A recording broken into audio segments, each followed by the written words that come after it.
ফেব্রুয়ারিতে জাতীয় নির্বাচন নিয়ে কোনো শঙ্কা দেখছে না বিএনপি। দলের স্থায়ী কমিটির সদস্য সালাউদ্দিন আহমেদ বলেছেন, আগামী নির্বাচন বয়কটকারীরা রাজনীতি থেকেই মাইনাস হয়ে যাবে। গুলশানের চাঁদাবাজির ঘটনায় অন্তর্বর্তী সরকারের কোনো উপদেষ্টা জড়িত কিনা তা স্পষ্ট করা দরকার বলেও জানান বিএনপির এই নেতা। রুদ্র রফিকের রিপোর্ট। সম্প্রতি রাজধানীর গুলশানে আওয়ামী লীগের সাবেক সংসদ সদস্য শাম্মী আহমেদের বাসায় চাঁদাবাজির ঘটনায় গ্রেপ্তার বাংলাদেশ গণতান্ত্রিক ছাত্র সংসদের সাবেক যুগ্ম আহ্বায়ক জানে আলম অপুর একটি স্বীকারোক্তিমূলক বক্তব্য সামাজিক যোগাযোগ মাধ্যমে ছড়িয়ে পড়ে। ভিডিওতে চাঁদাবাজির ঘটনায় একজন উপদেষ্টা জড়িত বলে দাবি তার।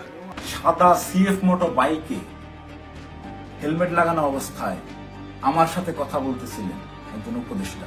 সেই উপদেষ্টা ছিলেন আসিফ মাহমুদ। গুলশানে চাঁদাবাজির ঘটনায় প্রভাবশালী উপদেষ্টার বিষয়ে সরকারের অবস্থান পরিষ্কার করার আহ্বান জানিয়েছেন বিএনপির স্থায়ী কমিটির সদস্য সালাউদ্দিন আহমেদ। সরকারের কোনো উপদেষ্টা জড়িত আছে কিনা এটা অবশ্যই পরিষ্কার করা দরকার।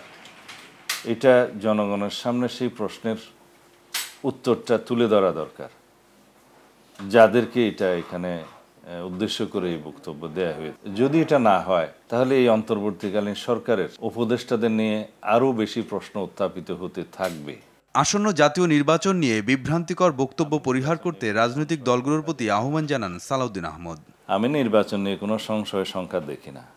যারা আগামী নির্বাচনকে বয়কট করার চেষ্টা করবে ডাইরেক্টলি অর ইনডাইরেক্টলি, তারা জাতীয় রাজনীতি থেকে মাইনাস হয়ে যাবে। আগামী জাতীয় সংসদ নির্বাচন ফেব্রুয়ারিতেই হবে। এদিকে জাতীয় প্রেস ক্লাবের সামনে জাতীয় সংসদ নির্বাচন বানচালের ষড়যন্ত্রের প্রতিবাদে আয়োজিত প্রতীকী যুব সমাবেশে দলের ভাইস চেয়ারম্যান শামসুজ্জামান দুদু বলেছেন, নির্বাচন নিয়ে যারা টালবাহানা করছে তারা স্বৈরতন্ত্রকে ফিরিয়ে আনতে চায়। গণতন্ত্র নিয়ে যদি কেউ টালবাহানা করে, নির্বাচন নিয়ে যদি কেউ টালবাহানা করে, তাহলে বুঝতে হবে তারা স্বৈরতন্ত্র এবং ফ্যাসিবাদকে ফিরিয়ে আনতে চাচ্ছে। রুদ্র রফিক, RTV, ঢাকা।